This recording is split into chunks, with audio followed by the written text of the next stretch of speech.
Welcome to Shri చక్ర news బులెటిన్ల ముందుగా headlines.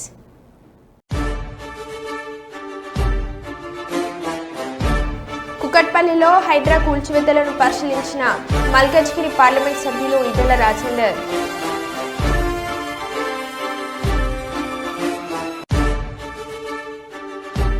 శ్రీవారి ఆలయం వద్ద స్వామివారి ముందు ప్రమాణం చేసిన టీటీడీ మాజీ చైర్మన్ భూమన కరుణాకర్ రెడ్డి.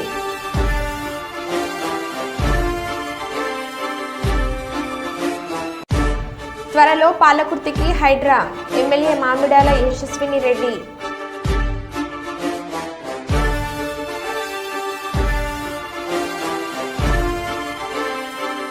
ముఖ్యమంత్రి సహాయ నిధికి 50 లక్షల విరాళం అందజేసిన సినీ నటుడు మహేష్ బాబు దంపతులు.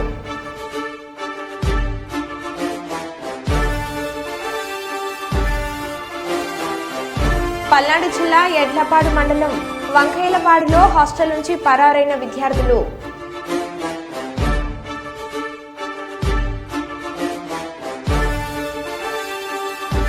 తిరుపతిలో కొనుగోలు చేసిన శ్రీవారి లడ్డులో పొగాకు పొట్లం.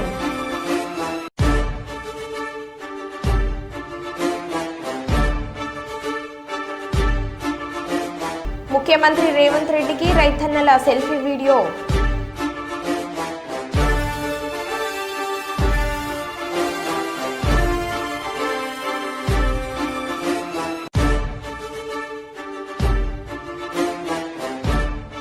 ఇక వివరాల్లోకి వెళ్తే, కలియుగ దైవం శ్రీ వెంకటేశ్వర స్వామి మహాప్రసాదమైన తిరుమల లడ్డు తయారీలో గత ప్రభుత్వ హయాంలో ఎలాంటి పొరపాట్లు గాని తప్పులు గాని జరగలేదని తిరుమలలో శ్రీవారి ఆలయం వద్ద స్వామివారి ముందు ప్రమాణం చేసిన టీటీడీ మాజీ చైర్మన్ భూమన కరుణాకర్ రెడ్డి.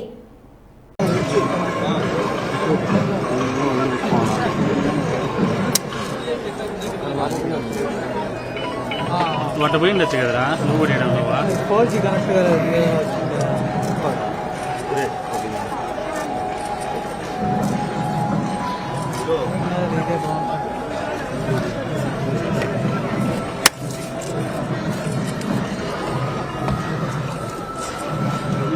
నమో వెంకటేశాయ. గోవిందా గోవిందా గోవిందా. వేదమూర్తికి వేల వేల దండాలు. అఖిలాండ కోటి బ్రహ్మాండ నాయకుడికి 91 సంవత్సరాల టీటీడీ పాలక మండలి చరిత్రలో 3 సార్లు పాలక మండలి సభ్యునిగా, 2 సార్లు తిరుమల తిరుపతి దేవస్థాన అధ్యక్షుడిగా అవకాశం ఇచ్చిన మహామూర్తి శరణాగతి తండ్రి. గత కొద్ది రోజులుగా నా మనస్సు కలత చెందుతోంది. నిప్పుల కొలిమిలో నిలబడినట్టుగా ఉంది. సర్వ జగత్రక్షకుడైన ఈ క్షేత్రంలో క్షుద్ర రాజకీయ మాటలు మాట్లాడటం నిషిద్ధం, అపచారం. అంతటి పవిత్ర పుణ్యక్షేత్రమైనటువంటి నీ ఆలయంలో దేవదేవా, నీ అన్న ప్రసాదాలలో అత్యంత పవిత్రమైనటువంటి లడ్డూలో కళంకితమైనదని కలుషిత రాజకీయ మనస్కులు అత్యంత దారుణంగా ప్రవర్తిస్తున్నారు.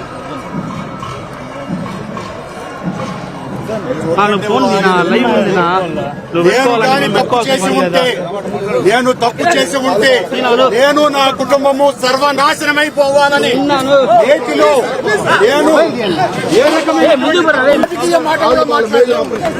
నేను ఏ పరీక్షకైనా సిద్ధం. ఒక్క తప్పు చేసి ఉంటే నేటిలో నేను కలంకితమైనటువంటి పదార్థాలు కలిపి ఉంటే మా హయాంలో ఏ శిక్షకైనా సిద్ధం.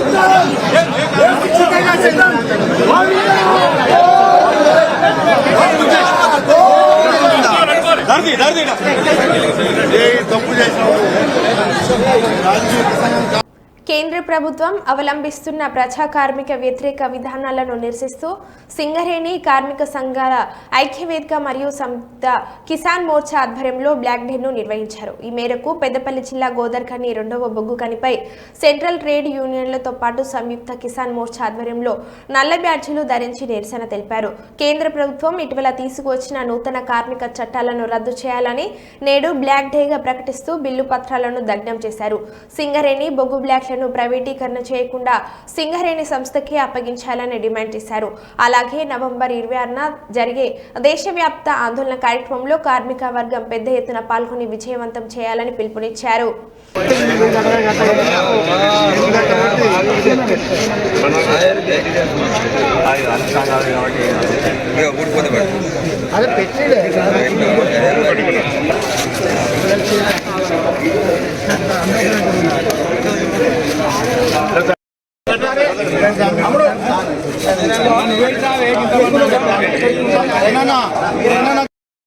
బొగ్గుగల వేలాన్ని వెంటనే బొగ్గుగల వేలాన్ని వెంటనే బొగ్గుగల వేలాన్ని వెంటనే కార్మికుల ఐక్యత కార్మికుల ఐక్యత లేబర్ కోడ్లను రద్దు చేయాలి లేబర్ కోడ్లను కార్మిక వ్యతిరేక లేబర్ కోడ్లను కార్మికుల ఐక్యత కార్మిక సంఘాల ఐక్యత కేంద్రంలోని బీజేపీ ప్రభుత్వ కార్మిక వ్యతిరేక విధానాలు కేంద్రంలోని బీజేపీ ప్రభుత్వ కార్మిక వ్యతిరేక విధానాలు కేంద్రంలోని బీజేపీ ప్రభుత్వ కార్మిక వ్యతిరేక విధానాలు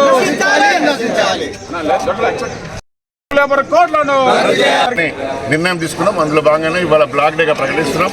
ఆ బ్లాక్ డే ఆ చట్టాన్ని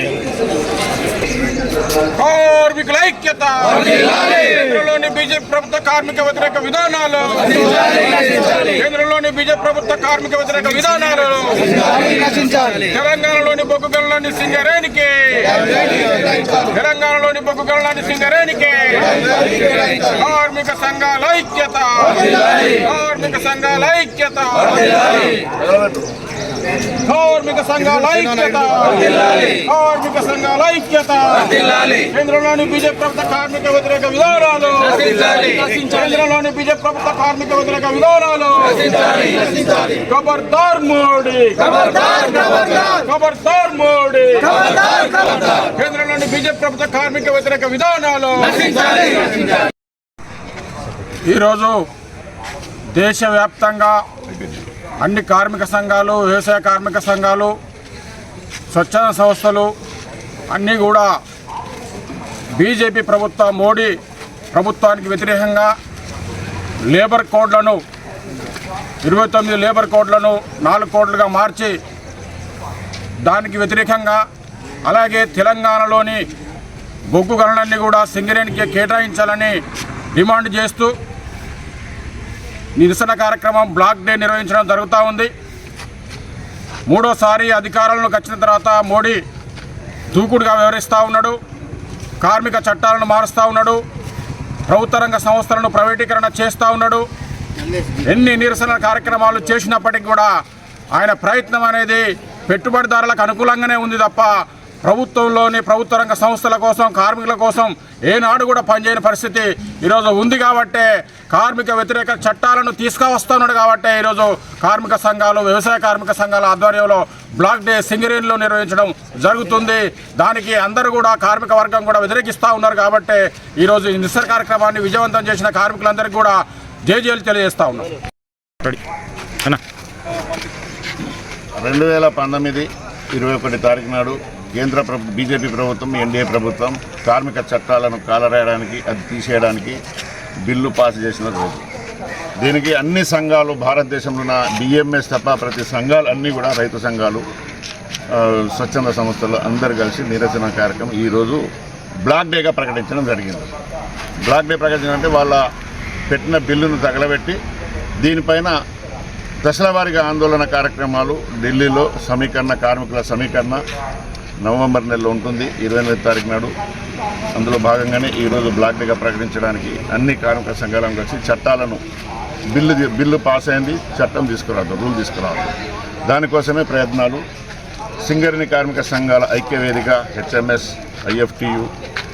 AIFTU, తెలంగాణ ఉద్యోగుల సంఘం, TNTUC అన్ని సంఘాలు కలిసి మేము ఇక్కడ చేయడం జరిగింది. సింగరేణి దేశవ్యాప్తంగా అన్ని సంఘాలు కలిసి చేస్తున్నాయి ఎక్సెప్ట్ BMS. కనుక కార్మికులందరూ దీనికి కార్మికులను ఏకతాటిపై తీసుకొచ్చి నిరసన కార్యక్రమాలు ఉధృతం చేయడానికి భాగంగానే ఈరోజు బ్లాక్ డే ప్రకటించింది. కేంద్రంలోని నరేంద్ర మోడీ ప్రభుత్వం అనుసరిస్తున్నటువంటి రైతు వ్యతిరేక విధానాలపైన ఇవాళ కార్మిక సంఘాలు, రైతు సంఘాలు దేశవ్యాప్తంగా బ్లాక్ డేకు పిలుపునివ్వడం అనేది జరిగింది.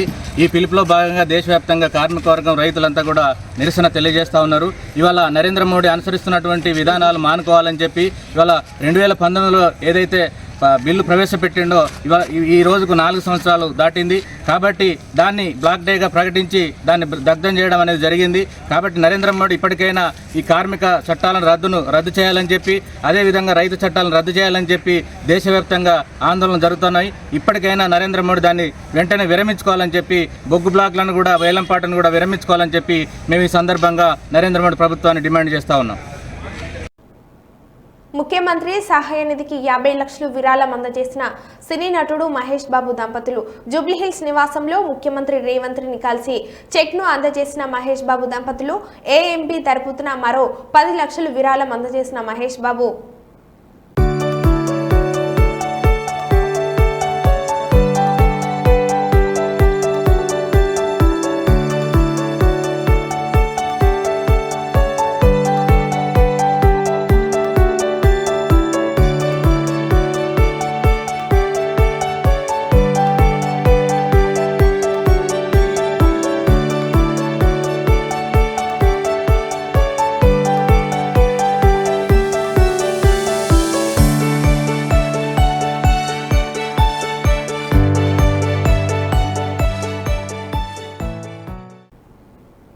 జంగామ నుండి పాలకుర్తి వెళ్లే రహదారిలో ఉన్నటువంటి బ్రిడ్జి పనులను పరిశీలించారు. ఇటీవల కురిసిన భారీ వర్షాలకు కన్స్ట్రక్షన్లో ఉన్న బ్రిడ్జి కొట్టుకుపోయింది. ఆ డైవర్షన్ రోడ్డు తాత్కాలికంగా పూర్తి చేశారు.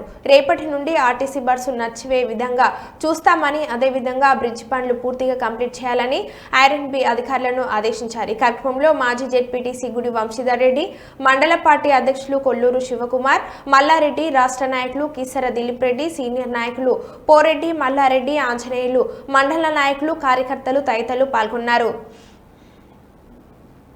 దెబ్బతిన్నాయి. ప్రధానంగా నెల్లూట్ల నుండి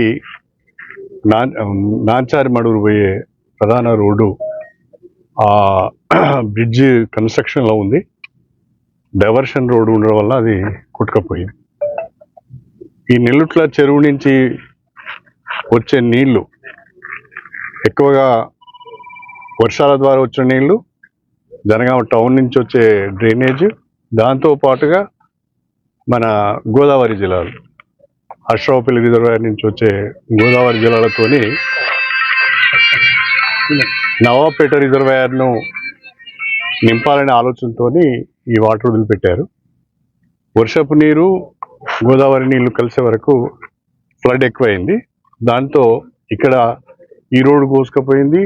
పూర్తిగా శ్మశాన వాటికి పోయటానికి వీలు లేకుండా అయిపోయింది. అక్కడ కూడా నెల్లూట్ల నాంచారి మడూరు మధ్యన కూడా ఆ బ్రిడ్జ్ దగ్గర ఉన్న డైవర్షన్ రోడ్డు కూడా కొట్టుకుపోయింది. ఆ డైవర్షన్ రోడ్డు ప్రస్తుతము తాత్కాలికంగా పూర్తి చేశారు. రేపటి నుంచి ఆర్టీసీ బస్సులో నడిపే ప్రయత్నం చేస్తున్నాం.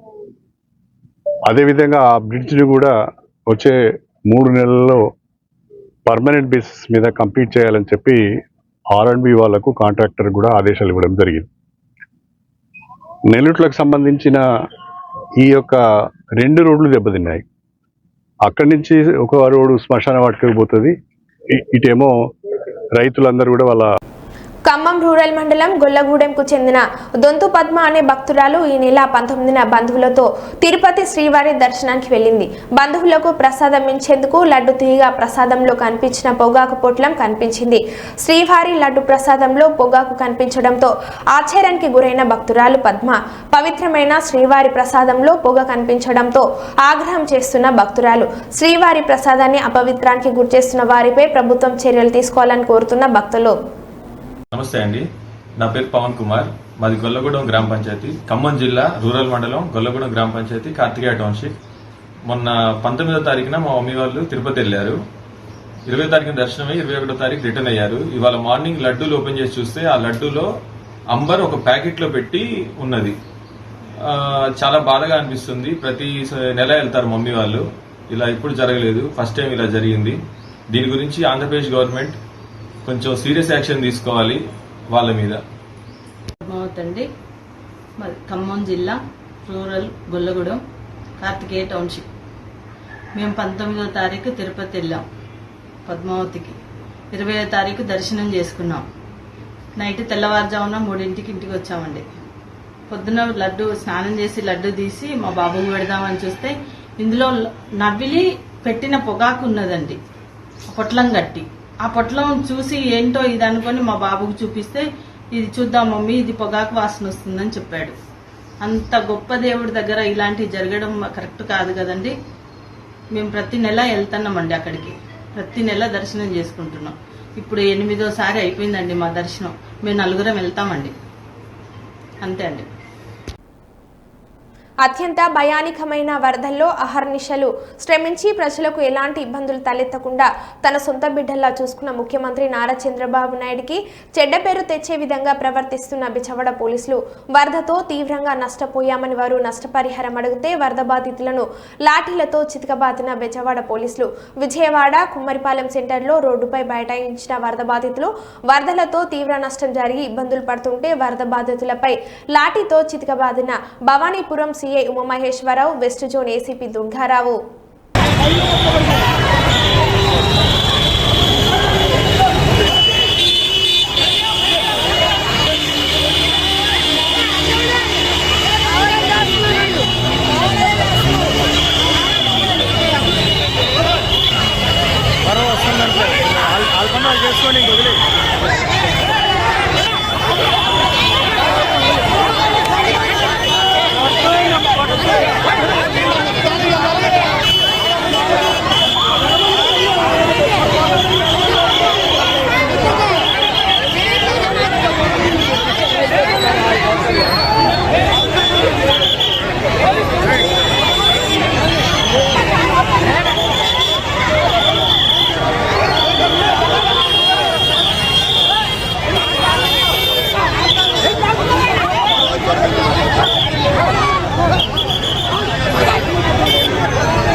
తనకు రుణమాఫీ కాలేదంటూ రైతులు వినూత్నంగా నిరసన తెలిపారు.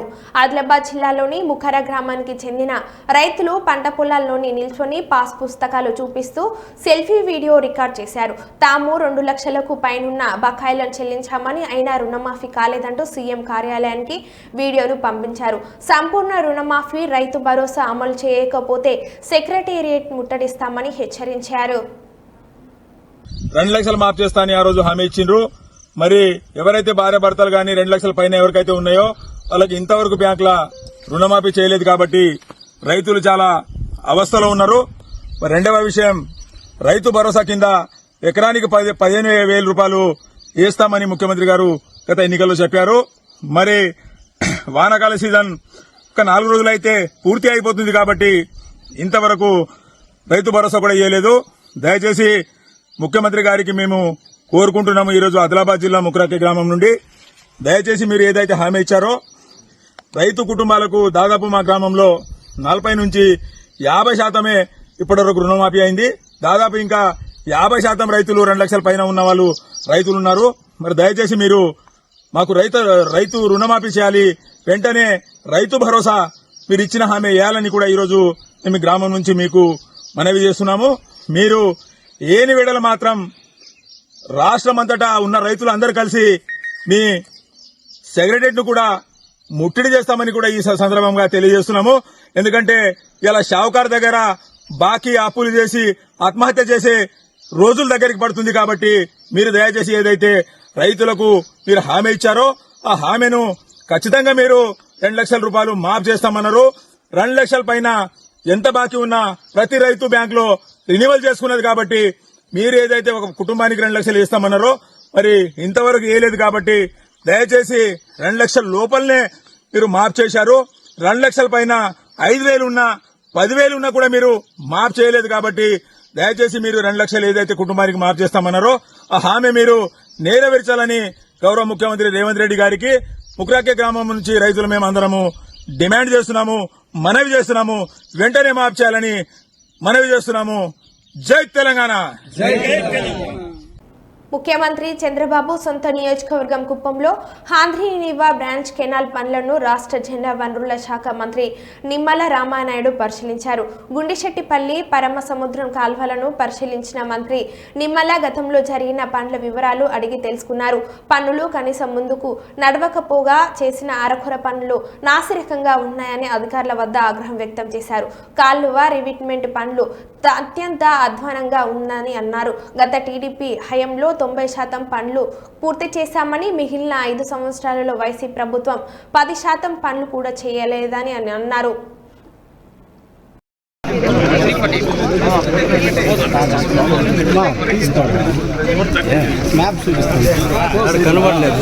పైకి ఎక్కువ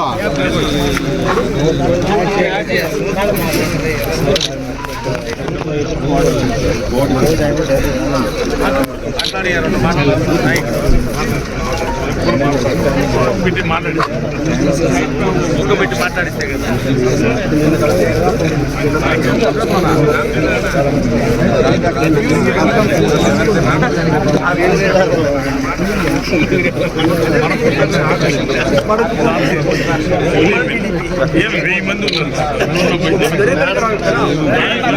మిత్రులందరికీ కూడా ముందుగా నమస్కారాలు తెలియజేసుకుంటూ ఆంధ్రప్రదేశ్ రాష్ట్రంలో ఇరిగేషన్ వ్యవస్థని అందులో కూడా పర్టికులర్గా రాయలసీమని ఒక రతనాల సీమగా మార్చాలనేటువంటి ఒక ఆలోచనతో ఆ రోజు అన్న నందమూరి తారక రామారావు గారి దగ్గర నుండి చంద్రబాబు నాయుడు గారి వరకు చేసినటువంటి ప్రయత్నం ఏదైతే ఉందో ఒక తెలుగు గంగ కానీ, ఒక హంద్రీనివా కానీ, ఒక గాలేరు నగరి కానీ, ఇట్లాంటి ప్రాజెక్టులన్నీ కూడా ఈరోజు రాయలసీమలో మరి ఉన్నాయి, నిర్మాణాలు అవుతున్నాయి అంటే అది ఎన్టీఆర్ గారు అదేవిధంగా చంద్రబాబు నాయుడు గారి యొక్క కృషి అనే విషయం మనందరికీ తెలుసు.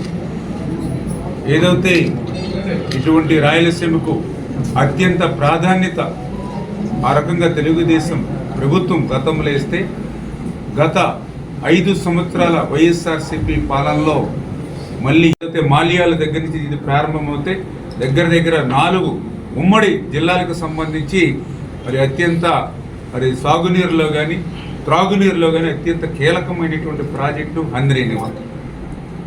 ఏదైతే గతంలో చంద్రబాబు నాయుడు గారు ఈ హంద్రీనివా కూడా మరి 3,850 క్యూసెక్కుల నీరు వచ్చేటువంటి విధంగా ఆ రోజు పంపులు కానీ ఇవి కానీ అన్నీ కూడా ఏర్పాటు చేసినటువంటి దశలో దురదృష్టవశాత్తు ప్రభుత్వం మారిపోయిన తర్వాత మరి కొత్తగా వీళ్ళేమి శాంక్షన్లు తీసుకురావాల్సిన లేదు, కొత్తగా వీళ్ళు పంపుల్ని ఏర్పాటు చేయక్కర్లా.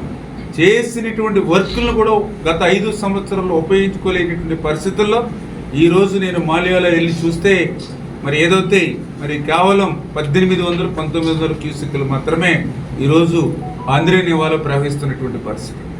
మరి ఏదైతే దగ్గర మరి మెయిన్ కెనాల్ ఇప్పుడు మనం కుప్పంలో ఉన్నాం, ఏదైతే మెయిన్ కెనాల్ ఏదైతే హంద్రీనివా చూస్తే మరి మీ పొంగనూరు బ్రాంచ్ వరకు అంటే దగ్గర 400 కిలోమీటర్లు మెయిన్ కెనాల్, 400 కిలోమీటర్ల దగ్గర 400.2 కిలోమీటర్ల దగ్గర మీకు పొంగనూరు బ్రాంచ్ అవుతుంది. ఏదైతే రాయలసీమ కూడా, ఎందుకంటే మాట్లాడితే నేను రాయలసీమ బిడ్డ అని చెప్తూ ఉంటాడు, కానీ వాస్తవంగా చూస్తే మరి ఆ రోజు 2014-2019 5 సంవత్సరాల్లో రాయలసీమకి 12,000 కోట్ల రూపాయలు ఆ రోజు తెలుగుదేశం ప్రభుత్వం పెడితే ఈయన 2019-24 రాయలసీమలో పెట్టింది 2,200 కోట్ల రూపాయలు.